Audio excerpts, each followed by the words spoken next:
ಭ್ರಮರಾಂಬ. ತಾಯಿ ಭ್ರಮರಾಂಬ ದೇವಿಯನ್ನು ಭಕ್ತಿಯಿಂದ ಪ್ರಾರ್ಥನೆ ಮಾಡಿದಾಗ ವರ್ಣಿಸ್ತಾಳೆ. ಅವಳು ಲಾವಣ್ಯಮಯಿ, ಅಂದರೆ ಲವಣ ಅಂತಂದರೆ ಕಲ್ಲುಪ್ಪು. ಹೊಡೆದಾಗ ಅಲ್ಲಿ ಕಾಂತಿಯೊಂದನ್ನು ಕಾಣ್ತೇವೆ. ಅಂತಹ ಕಾಂತಿಯು ಈ ದೇವಿಯಲ್ಲಿ ಕಾಣಬಹುದು. ಆದರೂ ಸಹ ಪಾದಗಳಿಗೆ ಗೋರಂಟೆ ಹಚ್ಚಿರುವಳು. ಏಕೆಂತಂದರೆ ಇಂತಹ ಕಾರ್ಯಗಳನ್ನು ಮಾಡುವವರಿಗೆ ಕೆಲಸಗಳು ಸಿಗುತ್ತೆ. ಆಗ ಹೆಚ್ಚು ಹೆಚ್ಚು ಜನರಿಗೆ ಕೆಲಸ ಸಿಗುತ್ತೆ, ಹೆಚ್ಚು ಜನರು ಬದುಕಲು ಸಾಧ್ಯವಾಗುತ್ತೆ. ಆದ್ದರಿಂದ ತಾಯಿಯು ಅನೇಕ ಶೃಂಗಾರ ವಸ್ತುಗಳಿಂದ ಅಲಂಕಾರವನ್ನು ಮಾಡಿಕೊಳ್ತಾಳೆ. ಭ್ರಮರಾಂಬ ದೇವಿಯು ಆದರ್ಶ ನಮಗೆ. ದಿವ್ಯವಾದ ಜೀವನವನ್ನು ನಡೆಸುತ್ತಿದ್ದಾಳೆ.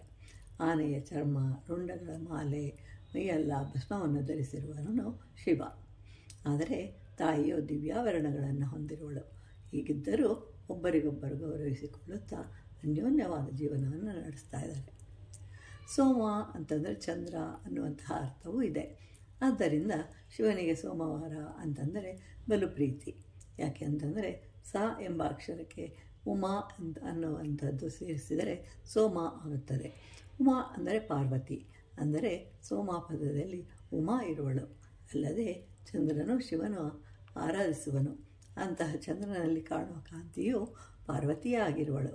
ಆದ್ದರಿಂದಲೇ ಚಂದ್ರಮಂಡಲ ಮಧ್ಯಗ ಎಂಬ ನಾಮವೂ ಸಹ ನಾವು ಲಲಿತಾ ಸಹಸ್ರನಾಮದಲ್ಲಿ ಕಾಣಬಹುದು. ಇಂತಹ ತಾಯಿಯು ಎಲ್ಲಿ ತನ್ನನ್ನು ಆರಾಧಿಸ್ತಾರೋ ಅಲ್ಲಿಯೇ ನೆಲೆಸುತ್ತಾಳೆ. ಅವರೆಲ್ಲರಿಗೂ ಮುಕ್ತಿಯನ್ನೇ ಪ್ರಸಾದಿಸ್ತಾಳೆ.